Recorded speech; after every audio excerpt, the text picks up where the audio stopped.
Nabi kata siapa yang betul-betul tawakal kepada Allah, Allah tolong dia.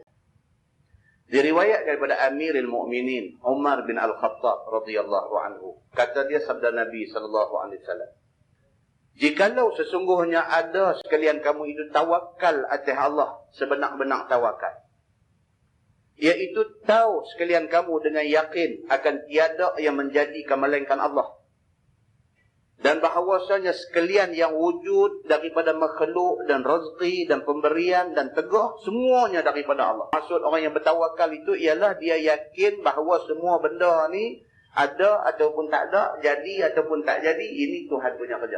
Jikalau sekalian kamu ada demikian itu, nescaya memberi rezeki akan kamu oleh Allah sebagaimana diberi rezeki akan burung. Nabi kata siapa yang betul-betul tawakal kepada Allah, Allah tolong dia. Yang mana burung ni keluar ia pagi-pagi dengan kosong temoloknya, yakni lapar.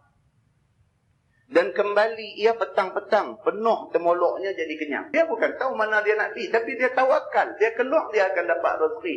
Tak ada burung yang terbang keluar balik perut kosong. Allah Subhanahu wa ta'ala.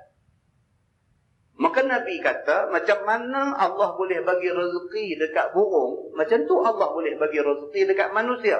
Dengan syarat manusia ni bertawakal kepada Allah Subhanahu